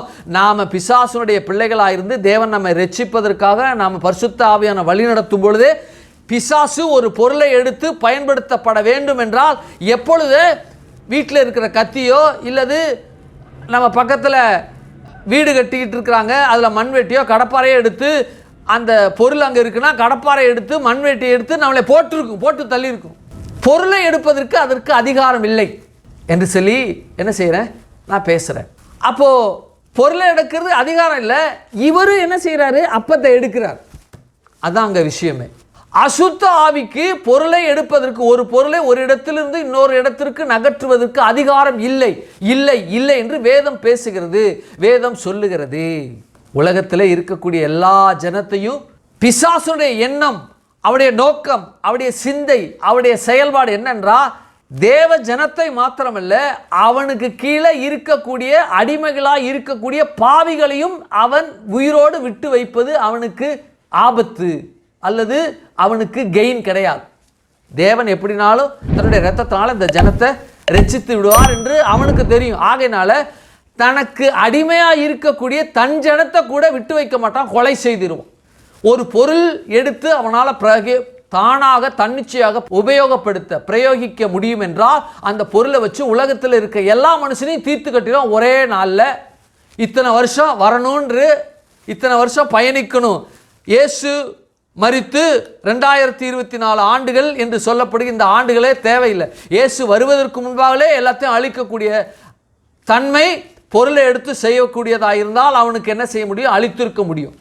இவனுங்கெல்லாம் இருந்தால் தானே எல்லாத்தையும் அழிச்சா இவர் வந்து யூஸ் இல்லாமல் போகணுமே சொல்லிட்டு என்ன செய்திருப்பான்? அழித்திருப்பான். பொருளை எடுத்து அவனுக்கு உபயோகிக்க அவனுக்கு அதிகாரம் இல்லை, செய்ய முடியாது. ஆனால் இவர் என்ன செய்கிறாரு? எடுக்கிறாரு, பிக்கிறாரு, பிச்சை உடனே கண்கள் திறக்கப்பட்டு மறைஞ்சிடறாரு. யாரு கிடையாது? யாரு கிடையாது? தோமா இல்லை அந்த இடத்துல. வாசிங்க அப்படின்னா இங்கே 24 30 வாசிங்க. அவர்களோடே அவர் பந்தி இருக்கையில் அவர் அப்பத்தை எடுத்து ஆசீர்வதித்து அதை பிட்டு அவர்களுக்கு கொடுத்தார். அப்பொழுது அவர்களுடைய கண்கள் திறக்கப்பட்டது, அறிந்தார்கள். உடனே இயேசு சீஷர்களுக்கு முன்பாக மறைந்து போனார். சரி, இப்போ போன உடனே ஒருவரை நோக்கி வழியில் அவர் நம்முடனே பேசி வேத வாக்கியங்கள் நமக்கு விளக்கின பொழுது நம்முடைய இருதயம் நமக்குள்ளே கொழுந்து விட்டு எரியவில்லையா என்று ஒருவர் சொல்லிக் கொண்டார். என்னையா அவருக்குள்ள பயணித்தோம், அவருக்குள்ள பயணிக்கும் போதே வாக்குத்தத்தமும் நம்மோடும் அவருக்குள்ளும் பயணித்தது. தீர்க்கதரிசிகள் மூலமாய் உரைக்கப்பட்ட அல்லது பேசப்பட்ட அந்த காலங்களுக்குள்ள நாமும் பயணித்தோம், அந்த காலமும் நமக்குள்ள பயணித்தது. ஆக இயேசு பயணித்தார், வேத வாக்கியங்கள் பயணித்தது, தீர்க்கதரிசன ஆகமங்கள் உரைக்கப்பட்டது நமக்குள்ள பயணித்தது. காலத்திற்குள்ளும் அதே காலத்திலும் சமகாலத்திலும் அதோடு அதற்குள்ள நாமும் பயணித்தோம். இவ்வளவும் இருந்து நம்ம கண் மறைக்கப்பட்டுச்சு. ஐயோ தெரியலையே. சில பேர் இருப்பானுங்க, அப்பா அம்மா உயிரோடு இருக்கிற வரைக்கும் அப்பா அம்மாவுடைய அருமை பெருமை தெரியாது. அப்பா அம்மா மறைஞ்ச பிறகு ஐயோ இப்படிப்பட்ட ஒரு மனுஷனை, இப்படிப்பட்ட ஒரு அம்மாவை நம்ம இழந்துட்டோமே என்று என்ன செய்வாங்க நினச்சி அவங்கள குறித்து யோசிக்கும் பொழுது அவங்க இருக்க மாட்டாங்க. அவங்க குறித்து யோசிக்கும் பொழுது தாய் தகப்பன் இருக்க மாட்டாங்க. அப்போது கண்கள் திறக்கப்பட வேண்டும் அவர்கள் இருக்கும் பொழுதே. இதை நான் வலியுறுத்துகிறேன். ஒரு பிள்ளையானது தன் தாய் தகப்பன் இருக்கும் பொழுதே தன் தாய் தகப்பனுடைய அருமை பெருமை தெரிந்து கண்கள் திறக்கப்பட்ட நிலையில் தன் தாயோடு தகப்பனோடு சமகாலத்தில் சம நேரத்தில் சம நிலையில் அவங்களோடு வாழ்ந்து பயணிக்கணும். அவங்க போகின பிறகு அவங்களுடைய நினைவில் பயணிக்கிற பயணம் இருக்கு இல்லையா, அது அபத்தமானது, அது துரதிர்ஷ்டவசமான ஒரு பயணம். 2 பேரும் செத்துட்டாங்க, படிக்க வச்சாங்க, என்னென்னமோ வாங்கி கொடுத்தாங்க, என்னென்னமோ காரியத்தெல்லாம் நான் பெற்றுக்கொண்டேன். அவங்க இருக்கும் பொழுது அவங்கள நான் ஹானர் பண்ணலை, அவங்கள நான் இது பண்ணலை. இப்போ எனக்கு கல்யாணம் ஆகிடுச்சு, என் பிள்ளை வளர்ந்துருச்சு, எங்கள் அப்பா சொன்னதெல்லாம் இப்போது அவங்க சொன்னதெல்லாம் நடந்துக்கிட்டு இருக்கு. அப்போ எவ்வளோ ஒரு விஷயத்தை அவங்களுக்குள்ளே இருந்தது, அதெல்லாம் நம்ம கேட்காம விட்டுட்டேனே என்று சொல்லி நினைக்கும் பொழுது ஐயோ எங்கள் அப்பா இருந்திருந்தா, ஐயோ எங்கள் அம்மா இருந்திருந்தா என்று சொல்லி அந்த நேரத்தில் நினைக்கும் போது அவங்க தாய் தகப்பன் அவங்களோடு இல்லைன்னா அவங்க நினைவானது துரதிர்ஷ்டவசமானது. கண்கள் திறக்கப்படலை. சீசர்கள் சமகாலத்தில் இருந்தாங்க. வேத வாக்கியங்கள் நிறைவேற வேத வாக்கியங்களுக்குள்ளே இவங்களும் பயணித்தாங்க. வேத வாக்கியங்கள் நிறைவேற வேத வாக்கியத்தை பற்றி பேசின தீர்க்கதரிசிகள் பேசின அந்த காலத்துக்குள்ளே நடந்தாங்க. அது மாத்திரமல்ல, இயேசுவோடு தொட்டு பார்த்து வார்த்தையை கேட்டு அவருடைய ஸ்பரிசத்தை இவர்கள் என்ன செய்தாங்க? தட்டு பார்த்தாங்க, தடவி பார்த்தாங்க. வாசிங்க 1 யோவான் 1:1 வாசிங்க. 1 யோவான் 1:1. ஆதி முதல் இருந்ததும். என்ன கவனிங்க, ஆதி முதல் என்ன இருந்துச்சு? என்ன இருந்துச்சு? வார்த்தை இருந்துச்சு.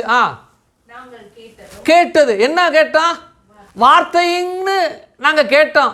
தேவன் ஒருத்தர் இருந்தாரு, அந்த வார்த்தையை நாங்க கேட்டோம். எங்கள் கண்களினாலே கண்டது. இங்க பாருங்க, என்ன கண்டாங்க? வார்த்தை இருந்துச்சு, ஆதி முதல் இருந்தது, தேவன் இருந்தாரு, அது தேவன் இருந்தாரு, நாங்க கேட்டோம். அந்த வார்த்தை மாமிசமானது என்கிற வார்த்தையானது நாங்க கேட்டோம். அந்த வார்த்தை மாமிசமானது எங்க கண்ணு பார்த்துச்சு. நாங்க நோக்கி பார்த்தோம். ஓ, அவர்தானா இவர்? காணக்கூடாததாகிய தேவன் காணக்கூடிய விதத்தில் மனித ரூபத்தில் எங்க மத்தியில வந்தவர் நீர்தானா? நாங்க கண்டோம். எங்க பாருங்க, எப்பொழுதும் சமகாலத்தில் அவரோட இருந்து அவர் கையை பிடிச்சோம். அவர் எங்க கையை பிடிச்சாரு. அது மாத்திரமல்ல, என் காலை அவர் கழுவி விட்டாரு. அந்த பந்தி இருக்கும் பொழுது, கடைசி பந்தி இருக்கும்போது என் காலெல்லாம் கழுவி விட்டாரு. அவர் கை என் கால் மேலே பட்டுச்சு. நாங்கள் அவரை தொட்டோம். படகுல ஏறும் பொழுது இயேசை பிடிச்சிக்கிட்டோம். இயேசு என் பக்கத்தில் உட்காந்தாரு. நான் சாஞ்சிக்கிட்டு இருந்தேன் அவன் மேலே, அவர் மேலே சாஞ்சிக்கிட்டு இருந்தேன். ஆனால் இப்போ விட்டுச்சு, அந்த கை மறைஞ்சு போயிட்டாரு. என் இருதயம் கொழுந்து விட்டு எரியலையே. ஐயோ, அந்த தேவன் தானே இந்த தேவன். சமகாலத்தில் பயணித்தாரு, வேத வாக்கியங்கள் பயணித்தது, தீர்க்க தரிசனங்கள் பயணித்தது. அவர் என்னோட இருந்தார். அந்த காலத்தில் நானும் இருந்தேன். நாங்கள் பார்த்தோம், கேட்டோம், கைகள் நான் தொட்டது எல்லாம் இப்படி இருந்துச்சு. இந்த காரியம் எனக்குள்ள எப்படி உணர்வு இல்லாமல் போச்சு என்கிற நிலையில் அங்கே இருந்துட்டாங்க. என்ன இருந்துட்டாங்க? அங்கே இருந்தார்கள். எழுந்து போய் 11 அவர்களோடு இருந்தவர்களும் கூடி இருக்க கண்டு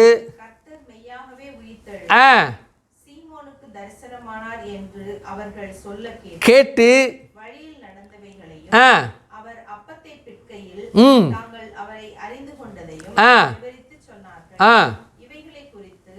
அவர்கள் பேசிக் கொண்டிருக்கையில் இயேசு தாமே அவர்கள் நடுவிலே நின்று உங்களுக்கு சமாதானம் என்றார். அவர்கள் கலங்கி பயந்து ஒரு ஆவியை காண்கிறதாக நினைத்தார்கள். கவனிங்க, இங்க ஆவியை பார்க்கிறதா பார்த்தார். ஏன்? இயேசு உயிரோடு மரிப்பதற்கு முன்பாகவே மறைந்து போனாரு, தோன்றினார்னு இருக்கு. அப்பெல்லாம் இயேசுவை பார்த்து பயப்படலை. நல்லா கவனிச்சிங்க, இயேசு இந்த பூமியில் உயிரோடு இருந்து பரிசேயர் சதுசேயர் இயேசுவுக்கு எதிராக இருந்தவெல்லாம் இயேசுவை கல்லெறிந்து கொலை செய்யணும்னு சொல்லிட்டு கல்லெறியத்தக்கதாக எல்லாரும் எழுந்து அடிக்கிறதுக்காக முற்படும் பொழுது மறைந்து போனாரா? போனார். மறுபடியும் அவர்களோடு வந்தார். இது அவருடைய வாழ்க்கையில் ஒரு அனுபவம் ஆயிடுச்சு. இயேசுவை கல்லெறிய ஜனங்கள் வரும்போது மறைஞ்சிட்டு மறுபடியும் எங்களோடு நடந்து வருவாரியாங்கிற விஷயம் ஒரு அனுபவம் ஆயிடுச்சு. ஏன்? அவர் மறிக்கலை. ஆகையினால ஒரு பயம் இல்லாமல் இருந்தது. இயேசு மறைஞ்சு போயிட்டு மறுபடியும் எங்களுக்கு அப்பியர் ஆவார், எங்கள் கூட்டத்துக்குள்ளே வந்துடுவார். ஆகையினால இது அவங்களுக்கு பழக்கமானதுனால பயம் இல்லை. ஏன் பயம் இல்லைன்னா அவர் மறிக்கலை. ஆனால் இங்கே நிலைமை என்னன்னா, மறிச்சிட்டாரு, 3ஆம் நாள் உயிரோடு இருந்துட்டா பயப்படுறானுங்க. என்னது? பயப்படுறானுங்க. அவர்கள் கலங்கி பயந்து ஆவியை காண்கிறதாக காண்டார். இங்கே ஆவிங்கிறது ஈவில் ஸ்பிரிட்டை பற்றி பேசுது. ஒரு மரித்த ஆவி உயிரோடு வந்துருச்சு அல்லது அப்பியர் ஆயிடுச்சு அப்படின்னா அந்த ஆவியை பார்த்து பயப்பட, என்னன்னா பேயின்னு பயப்படுவானுங்க. அதாங்க பார்த்த உடனே இயேசு அவர்களை நோக்கி அற்புதமான வார்த்தையை பேசியிருக்கிறார். அசுத்த ஆவியை பற்றி அந்த நாட்களில் உள்ள ஜனங்கள் கொண்டிருக்கிற நம்பிக்கை அல்லது நிலைப்பாடு, இந்த நாட்களில் உள்ள நம்பிக்கையும் நிலைப்பாடும் எப்படியோ அதே போல் அந்த நாட்களில் உள்ள நம்பிக்கையும் நிலைப்பாடும் இதே போல தான் இருந்துச்சு. வாசிங்களேன், 38 வாசிங்க. இயேசு அவர்களை நோக்கி, ஏன் பயப்படுறீங்க? இருதயங்களில் சந்தேகம் எழும்புகிறது. என்ன சந்தேகம் அப்படின்னா, எந்த மனுஷன் உயிரோடு எழும்பி வர்றானோ அவன் மனுஷனாக இருக்க மாட்டான். ஒன்று ஆவியாக இருப்பான் அல்லது அவன் தீங்கு செய்கிறவனாக இருப்பான், பேயாக இருப்பான். இதுதான் நிலைப்பாடு. இப்படிப்பட்ட கலக்கம் ஏன் உங்களுக்கு இருதயங்களை எழும்புகிறது?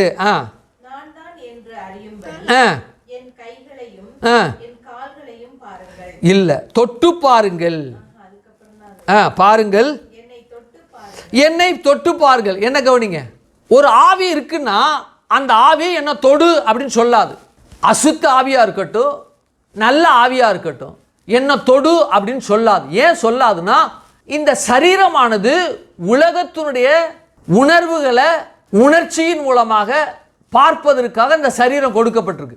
இந்த இடம் இன்னைக்கு சூடாக இருக்குது அப்படின்னா, ரொம்ப சூடாக இருக்கே இன்னைக்கு, ரொம்ப வெயில் அனலாக இருக்குது அப்படிங்கிறோம்.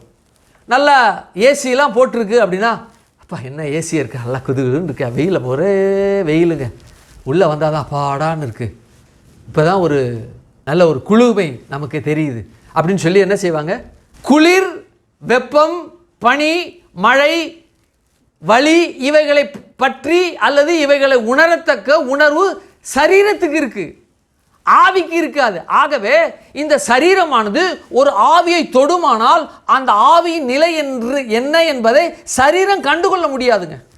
ஆவியின் நிலையில் ஒரு மனுஷன் வர்றான்னா அந்த மனுஷனை, ஒரு உயிருள்ள ஒரு மனுஷன் போய் தொடுறானா, அந்த தொடுகிற உலகத்தினுடைய சரீர அமைப்பை பெற்றிருக்கிறவன் மரித்து உயிரோடு வருகிற ஒரு மனுஷனுடைய அவன் தொடுவானானால் அவனை உணர முடியுமா என்றால் 100க்கு 100 முடியாது என்ற நிலையில் தான் இருக்கு.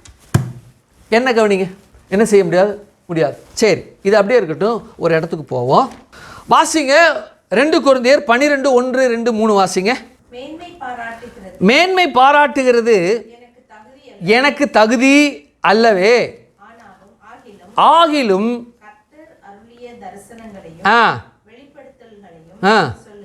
இங்கே கவனிங்க, ஒரு விளக்கத்தை நான் கொடுத்துட்றேன், அப்போ தான் 2 3 படித்தா உங்களுக்கு புரியும்.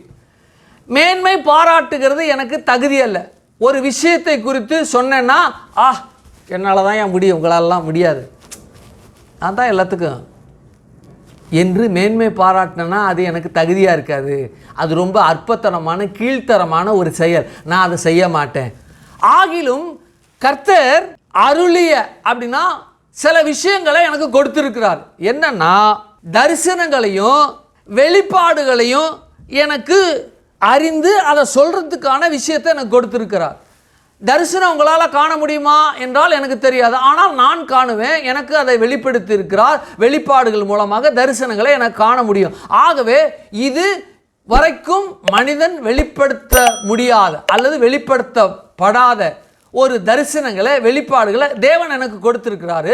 அந்த தேவன் கொடுக்கப்பட்ட அந்த தரிசனங்களை வெளிப்பாட நான் உங்களுக்கு சொல்ல போகிறேன். அது என்னன்னா, இப்போ கேளுங்க, இது மேன்மை பாராட்டுக்கிறதுக்காக அல்ல, என்னால் தாங்க முடியும், உங்களாலாம் முடியுமா, ஹே போயா நான் தான் கெத்து, நான் தான் சூப்பரு என்று அல்ல என்று அவர் பேசுகிறார். வாசிங்க 2 வாசிங்க 12 2. ஒரு மனுஷன் அறிவேன், நல்லா கவனிச்சிங்க, ஒரு மனுஷனை எனக்கு தெரியுங்க, இப்போ தெரியாது, எத்தனை வருஷம், 14 வருஷம் அதுக்கு முன்னே ஒரு மனுஷனை எனக்கு தெரியும். அவனை பற்றி நான் சொல்கிறேன். அவன் என்னன்னா, இந்த பூமியில் இருக்கும் பொழுது 3ஆம் வானம் வரைக்கும் எடுத்துக்கொள்ளப்பட்டாங்க. எந்த மனுஷனும் அந்த நாட்களில் முதல் வானத்தை தாண்டி யாரும் போகவே முதல் வானத்தையே தாண்ட முடியாது. ஏன்னா தரையோடு தரையாக தான் இருந்தாங்க. அந்த காலத்தில் பவுல் இருந்த நாட்களில் யாராவது பறந்தானுங்களா? பறக்கலை. பறந்தானுங்களா? இல்லை. நாம் பறக்கிறோம். எப்படி பறக்கிறோம்? ஃப்ளைட்டில் பறக்கிறோம், ராக்கெட்டில் பறக்கிறோம் இல்லையா, ஹெலிகாப்டரில் பறக்கிறோம். 3 சாதனங்கள் மூலமாக பறக்கிறோம். இனி வர நாட்களில் இனி ட்ரோன்கள் மூலமாக பறக்கிறாங்க. காலில் சக்கரத்தை கட்டிட்டு ஒரு ப்ரொப்பல்லர் மாதிரி வச்சுட்டு ஃபேன் மாதிரி வச்சுட்டு காலில் பறக்கிறாங்க. இன்னும் 2 வீலர் பறக்குது, காரு பறக்கிற அளவுக்கு வந்துருச்சு. இன்னும் மனிதர்களுடைய புழக்கத்துக்கு வரல, ஆனால் பரிச்சாத்த ரீதியில் ஒரு டெஸ்ட் பண்ணுற அளவில் டெஸ்டிங்கில் இருக்குது. சரி, புழக்கத்தில் இருக்கிறது என்னது? ஹெலிகாப்டர் இருக்குது, ஃப்ளைட் இருக்குது, ராக்கெட் இருக்குது. ராக்கெட்டில் நம்மளால் போக முடியுமா? முடியும். ஆனால் அதுக்கான பயிற்சிகள்லாம் இருக்குது. ஏன்னா புவியீர்ப்பு விசை இல்லாத இடத்துல நாம் எப்படி இருக்கணும் என்கிற ஒரு பயிற்சி நமக்கு தேவை. ஆகையினால அது நமக்கு வேணும். அப்போது பவுல் இருந்த இந்த நாட்களில் அவரே சொல்கிறாரு, 14 வருஷத்துக்கு முன்பாக அப்படிங்கிறார். அப்போவே சொல்கிறாரு, நான் எவ்வளவு நாள் இருந்தேன் இந்த ரட்சிக்கப்பட்ட புதுசில் அப்படிங்கிற ஒரு விஷயத்தை பற்றி பேசுகிறாரு. அந்த மனுஷனை பற்றி யாருன்னு பேசலை, பேரை பற்றி பேசலை. அவர் என்ன இருந்தார்னா, 3ஆம் வானம் வரைக்கும் எடுத்துக்கொள்ளப்பட்டனா முதல் வானத்துக்கே முடியாதவன் 3ஆம் வானத்துக்கு எப்படி இருந்திருக்கானா போயிருக்கிறான். முதல் வானங்கிறது இந்த பூமியினுடைய முதல் நிலையிலிருந்து ஆகாய மண்டலம் மேகங்கள் வரைக்கும் இருக்கிறது முதல் வானம். அதற்கு மேலே இருக்கிறது விண்வெளி, அதாவது விண்வெளிங்கிறத காட்டிலும் பூமிக்கு மேலே இருக்கக்கூடிய சந்திரன், இந்த கோள்கள்லாம் இருக்கிறது. அதற்கு மேலே இருக்கிறது தான் மூன்றாவது வானம். அப்போ மூன்றாவது வானம் வரைக்கும் இருக்குன்னா அவனுக்கு ஆக்சிஜன் தேவையா? தேவை. எர்த்து ஆர்பிட்டை விட்டு போனாலே ஆக்சிஜன் தேவை. இன்னும் சொல்ல போனால் இமயமலைக்கு மேலே போனாலே ஆக்சிஜன் தேவைங்கிறாங்கங்க. சிலிண்டர் இல்லாமல் எவரெஸ்ட் மேலே போக முடியாது அப்படிங்கிறாங்க. ஏன்னா ஆக்சிஜன் இல்லை அப்படிங்கிறாங்க. அந்த இடத்துல சிலிண்டரோட தான் போக முடியும் அப்படிங்கிறாங்க. அந்த ஆராய்ச்சிக்கு நான் போகலை. இவன் மூன்றாம் வானம் வரைக்கும் போயிட்டான் அப்படின்னா சரீரத்தில் இவன் இருந்தான்னா இவன் ஆக்சிஜன் தேவைப்படும். அப்போ மூன்றாம் வானத்து வரைக்கும் அவன் சுவாசித்து இருந்தான் அப்படின்னா அவன் சுவாசித்து இருக்கும் பொழுது தான் சரீரம் இருந்தால் தான் சுவாசிக்க முடியும். சுவாசித்தான் அவன் சரீரத்தோடு இருந்தான் என்கிற ஒரு நிலைக்கு வர முடியும் என்கிற ஒரு கன்க்ளூஷன் வர முடியும். இப்போ இவன் மூன்றாம் வானம் வரைக்கும் எடுத்துக்கொள்ளப்பட்டான். வாசிங்க தொடர்ந்து. அவன் சரீரத்தில் இருந்தானோ சரீரத்துக்கு புறம்பா இருந்தானோ அதை நான் அறியேன், தேவன் அறிவார். அடுத்து வாசிங்க.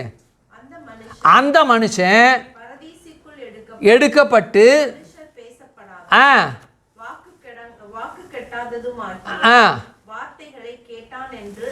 அறிந்திருக்கிறேன். மறுபடியும் எம்பசைஸ் பண்றாரு, இங்க வந்து வலியுறுத்துகிறாரு. வாசிங்க மறுபடியும். அவன் சரீரத்தில் இருந்தானோ புறம்பே இருந்தானோ அதை அறியேன், தேவன் அறிவார் என்று சொல்லப்பட்டிருக்கு. அப்ப பாருங்க, இந்த உலகத்தில் ஒரு மனுஷன் இருக்கிறான்னா பூமியில் இருக்கிற வரைக்கும் தான் அவன் சரீரத்தோடு அவன் இருக்க முடியும். சரீர உணர்வை அவன் பெற்று இந்த சரீரத்தோடு தொடர்பு உள்ளவனாக இருக்கப்பட வேண்டும்.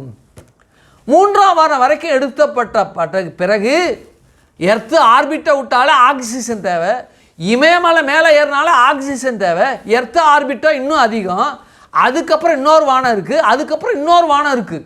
சரீரத்தில் இருந்தான்னா அவன் செத்திருப்பான், ஆனால் அவன் சாகலை, உயிரோடு இருந்தான். அவன் சரீரத்தில் இருந்தானா இல்லையா எனக்கு தெரியல. அப்போ இந்த மனுஷன் தேவனுடைய மனுஷனாக தான் இருப்பான். இந்த தேவனுடைய மனுஷன் சரீர நிலையில் இருந்தாலும் சரீரத்துக்கு புறம்பான நிலையில் இருந்தாலும் அவன் அதற்கான உடலை, அந்த தகவமைப்பை அவன் பெற்றிருக்கான், அல்லது அப்படிப்பட்ட சரீர அமைப்பை அவன் பெற்றிருந்தான் என்பதை பற்றி பேசுகிறான். இப்போ மறுபடியும் இங்கே வருவோம். இங்கே சொல்கிறாரு, அவன் மனுஷன், ஆனால் சரீரத்தில் இருந்தானா அதுக்கு புறம்பாக இருந்தாலும் தெரியல. ஆனால் அவனை நான் தொட்டும் பார்க்கல, அவன் என்னையும் தொடலை. ஆனால் அவன் என்னன்னா அவன் சரீரத்தில் இருந்தால் புறம்பானா எனக்கு தெரியாதுப்பா அப்படிங்கிற ஒரு வார்த்தையை பேசுகிறான்.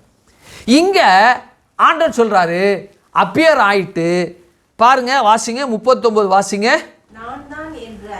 அழியும்படிக்கு எங்க கவனிங்க, இங்கே ஒரு மறைமுகமாக ஒரு ஸ்டேட்மெண்ட்டை சொல்கிறார். என்னன்னா கையை பாரு காலை பாரு அப்படிங்கிறார். இது அப்படியே இருக்கட்டும், அடுத்து வாசிங்க. என்னை தொட்டு பாருங்க அப்படிங்கிறார். ஆவியை தொட்டோம் என்றால் சரீரத்தில் இருக்கிற நான் ஒரு ஆவியை நான் தொட்டேன் அப்படின்னா ஆவியை தொடும்பொழுது நான் சரீரத்தில் உணர முடியாது. ஆவி என்ன தொடுமானா சரீரத்தில் இருக்கிறனா இந்த ஆவி என்ன தொடுது அப்படின்னு நானும் உணர முடியாது. நான் தொட்டாலும் நான் அதை தொட்டாலும் நான் உணர மாட்டேன், அது என்ன தொட்டாலும் நான் உணர மாட்டேங்க அப்படிங்கிறார். சொல்லிட்டு நீங்கள் காண்கிறபடி எனக்கு மாமிசமும் எலும்பும் உண்டாயிருக்கு அப்படிங்கிறார். என்ன கவனிங்க, அப்போ மேலே சொல்லப்பட்டிருக்கு என் கைகளை கால்களை பாருங்க அப்படின்னு சொல்லிட்டு மாமிசம் உண்டாயிருக்கிறது அப்படிங்கிற ஒரு ஸ்டேட்மெண்ட்டை சொல்றாரு. அப்படி என்றால் பவுலாகிய அப்போஸ்தலனாகிய பவுல் மூன்றாம் வானம் வரைக்கும் எடுத்துக்கொள்ளப்பட்ட அந்த மனுஷனுக்கு என்ன இருக்குன்னா கால்கள் இருந்திருக்கும், கைகள் இருந்திருக்கும், அவனை தொட்டு பார்த்திருக்க முடியும், அவனுக்கு காலும் கையும் இருந்திருக்க கூடும் என்ற வார்த்தையை இங்கே பேசிட்டார். என்ன செய்தாரு? இங்கே பேசிட்டார். சரி, அடுத்து வாசிங்க. உண்டாய் இருக்கிறது போல ஒரு ஆவிக்கு இராது அப்படிங்கிற ஸ்டேட்மெண்ட்டை சொல்றார். ஆவி பார்க்குறோம், தலை இருக்கு, கை இருக்கு, கால் இருக்கு. கையில் விரல் இருக்குமா? தெரியாது. காலில் பாதத்தில் பாதம் இருக்குமா? இருக்காது. பாதம் எதுக்கு? பாதம் எதுக்கு? நிலத்தில் ஊன்றி நிற்பதுக்கு. என்னது? நிலத்தில் ஊன்றி நிற்பதுக்கு அப்புறம் தான் நடக்கிறது. நிலத்தில் ஊன்றி நிற்பதுக்கு பாதம் அவசியம். ஆவி ஊன்றி பாதம் ஊன்றி நிற்குது அப்படின்னா பாதம் இருக்கும். ஆவிக்கு பாதம் இல்லை.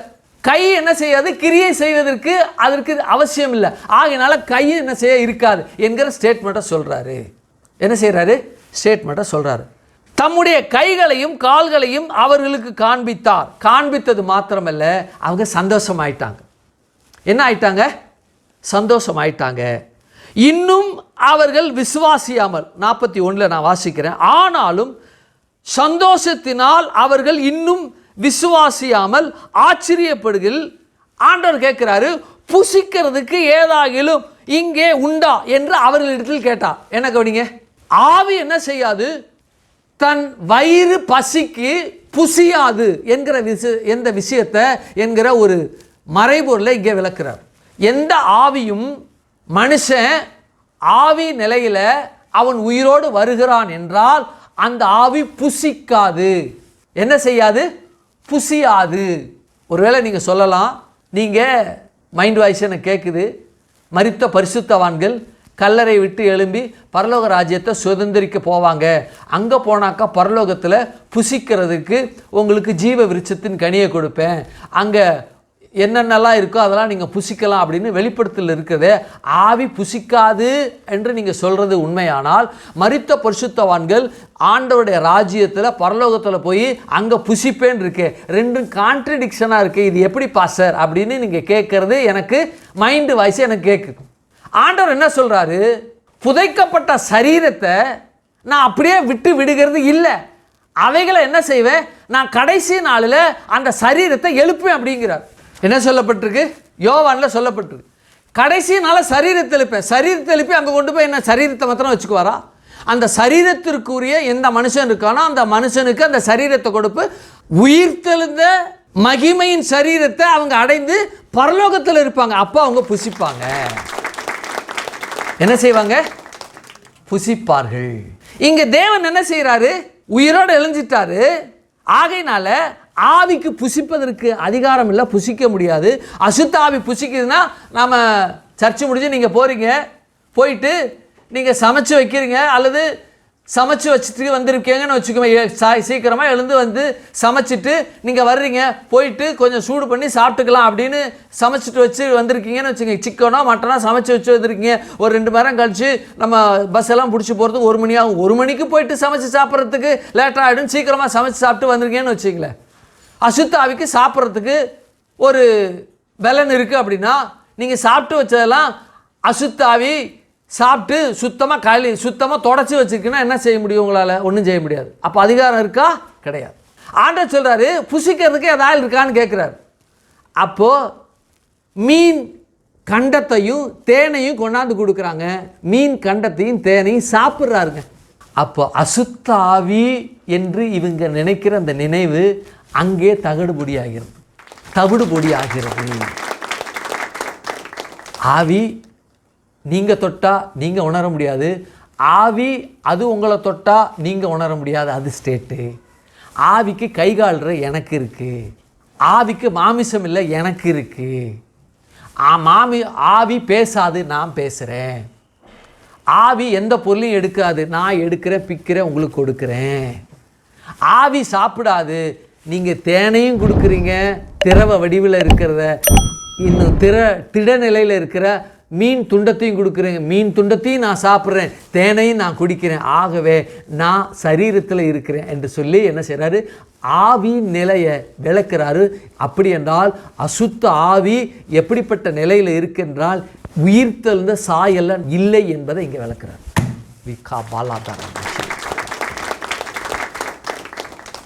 எவ்வளோ ஒரு அற்புதமான செயல் இங்கே நடக்குது பாருங்க. ஆவியெல்லாம் எதை செய்ய முடியாது? ஆவியை பற்றி உங்கள் நிலை என்னவோ, ஆவியை பற்றி உங்கள் புரிதல் என்னவோ அதெல்லாம் தூக்கி தவிடுபடியாக்கி சுக்கு நூறாக்கிட்டு, நான் ஆவி இல்லை, நான் ஒரு ஆவி நிலையில் இருந்தாலும் மாமிச நிலையில் இருக்கக்கூடிய தேவனுடைய சரீரத்தை பெற்றிருக்கிற தேவனுடைய நிலையில் நான் இருக்கிறேங்கிறத பேசுகிறார். நாம் எப்படி? பரித்த பரிசுத்தவான்கள் மரிச்சிட்டாங்க, பரலோக ராஜ்யத்தை சுதந்திரிப்பதற்காக ஆவி போயிடுச்சு. கடைசி நாட்களில் மரித்த பரிசுத்தவான்களுடைய அந்த சரீரத்தை அவர் உயிரோடு எழுப்பி மகிமையின் சரீரமாக அதுக்கு கொடுத்து, எந்த சரீரத்துக்கு எந்த ஆவியோ அந்த ஆவி அதுக்குள்ளே வந்து பரலோக ராஜ்யத்தை சுதந்திரித்து அங்கே சாப்பிடுவாங்க. ஆண்டவராக இயேசு கிறிஸ்து மரித்து அடக்கம் பண்ணப்பட்டு 3ஆம் நாள் உயிரோடு எழும்பினார். அவர் உயிரோடு எழுந்த மகிமையின் தேவ சரீரத்தை பெற்றிருக்கிறார். நமக்கும் அவருக்கு என்ன தொடர்பு? பரிசுத்த பரமண்டலங்களில் அல்லது பரிசுத்த அந்த நகரத்தில் அல்லது அந்த ஹெவனில் அந்த பரலோகத்தில் நமக்கும் தேவனுடைய சரீரத்துக்கு என்ன வித்தியாசம்? நாம் உயிர்த்தெழுந்த மகிமையின் மனித சரீரம், அவரும் உயிர்த்தெழுந்த மகிமையின் தேவ சரீரங்க. மரித்த மகிமையின் மனித சரீரம் நம்முடைய சரீரம், அவர் மரித்து உயிரோடு எழுந்த மகிமையின் தேவ சரீரம், உயிர்த்தெழுந்த மகிமையின் மனித சரீரம் நாம. அவர் உயிர்த்த மகிமையின் தேவ சரீரம். நமக்கு அவருக்கு என்னன்னா ஒற்றுமை என்னன்னா, உயிர்த்தெழுந்த நாமும் உயிர்த்தெழுந்திருக்கோம். மகிமை எனக்கும் அவருக்கும் மகிமை. என்னுடைய சரீரம் மனித சரீரம், அவருடைய சரீரம் தேவ சரீரம். அதுதான் அவருக்கு நமக்கு இருக்கிற வித்தியாசம். இங்கேயே எல்லாவற்றையும் கூறு கூறா, அணு அணுவா, இம்மி இம்மியா இருக்கக்கூடிய மனிதனுடைய நிலைப்பாடு, அசுத்த ஆவியை குறித்து இருக்கக்கூடிய போதனைகள், அசுத்த ஆவியை குறித்து இருக்க எண்ணங்கள், அசுத்த ஆவியை குறித்து இருக்கக்கூடிய கதைகள், அசுத்த ஆவியை குறித்து இருக்கக்கூடிய பேயை குறித்து இருக்கக்கூடிய சகலவற்றை இங்கே புட்டு புட்டு வச்சிட்டார். இதுதான் அசுத்த ஆவிக்கும் நல்ல ஆவிக்கும், இதுதான் பேய்க்கும் மனுஷனுக்கும் உள்ள நிலைப்பாடு. உங்கள் மதங்கள், உங்கள் எண்ணங்கள், நீங்கள் கற்பிக்கப்பட்ட உங்கள் நிலைப்பாடு எல்லாத்தையும் என்ன செய்றாரு? இங்கேயே பகுத்து பகுத்து பகுத்து பிரித்து பிரித்து தனித்தனியாக அங்கங்கமாக வச்சிட்டார். அப்போ தேவன் எப்படி இருக்கிறார்னா, உயிர்த்தெழுந்த மகிமையின் தேவ சரீரத்தில் இருக்கிறதுனால சரீரமாகவும் அவருக்கு இருக்க முடியும், ஆவி நிலையும் இருக்க முடியும். ஆகவே அவர் தேவனுடைய சரீரத்தை பெற்றிருக்கிறார். அவர் தேவனுடைய சரீரத்தை பெற்றிருக்கிறார். ஆகையினால தான் மகிமையின் சரீரம் எவன்லாம் பெற்றிருக்கிறானோ அவன் செவர்னு பார்க்க முடியாது, செவருக்குள்ளே கடந்து அப்படியே அந்த இடத்துல தோன்ற முடியும். நாம் எப்படி தோன்ற முடியும்? கதவை திறந்துக்கிட்டு உள்ள ஓட்ட வழியாக ஓட்டனா இந்த நிலைக்கால் வழியாக திறந்துட்டு வரும். பூட்டிருந்தா ஐயா போக முடியலங்க அப்படின்ட்டு, சாவி இல்லை என்கிட்ட கதவு திறக்கலை அப்படின்ட்டு வெளியிலே இருப்போம். மகிமையின் சரீரம் பெற்றிருந்தா பூட்டியிருந்தாலும் பூட்டலைனாலும் என்ன செய்வான்? அப்படியே அந்த கதவுக்குள்ளேயே வாக் பண்ணுற மாதிரி வாக் பண்ணி அப்படியே உள்ளேருந்து வெளியில் வருவான், அல்லது வெளியிலேருந்து உள்ளே போவான். இதுதான் மகிமையின் சரீரத்தினுடைய மகிமை. அப்போது பரிசுத்த ஆவியானவர் இருக்கு, அவர் எப்படிப்பட்ட நிலையில் இருக்கிறார் என்பதை தேவனாகிய இயேசு கிறிஸ்துவே உயிர்த்தெழுந்த பொழுதுக்கு அப்பொழுதே ஒரு பாடமாக நிகழ்த்தி காமிச்சிட்டாரு. பரிசுத்த ஆவியான உங்களிடத்தில் வரும் பொழுது என்று சொல்லும் பொழுது அதை குறித்து என்ன செய்ய போகிறோம்? நாம் தியானிக்க போகிறோம். கண்களை மூடுவோம் இந்த காலவேளை. ஹல்லேலூயா. நேசிக்கின்ற எங்கள் பரலோக பிதாவே, குமாரனாய் நாம் நம்முடைய சமூகத்தில் வருகிறோம். கர்த்தாவே, இந்த பூமியில் இருந்த பொழுது ஆவியின் நிலையை பற்றி உம்முடைய ஆண்டவரே செய்முறை போதனை உயிர்த்தெழுந்த பொழுது உம்முடைய சீசர்களுக்கு ஆண்டவரே அற்புதமாக நீங்கள் கொடுத்தீங்க. நீங்கள் இந்த விவரித்து பேசின இந்த வார்த்தைகள் எங்களுக்கும் அது பேசப்பட்டிருக்கிறது.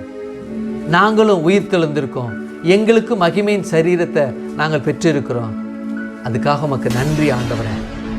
உங்கள் கரத்தில் ஆண்டவரே எங்கள் சபையில் புதிதாக வந்தவர்களும் உயிர்த்தெழுந்த மகிமையின் சரீரத்தை அடையத்தக்கதாகவும், வலைதளங்களில் யூடியூப்பில் உலகெங்கும் பார்த்து கொண்டு இருக்கிற ஜனங்களும் உயிர்த்தெழுந்த மகிமை சரீரத்தை அடையத்தக்க ரட்சிப்பின் மூலமாக அதை அவர்களுக்கு கொடுத்தபடினால நமக்கு நன்றி செலுத்துகிறோம்.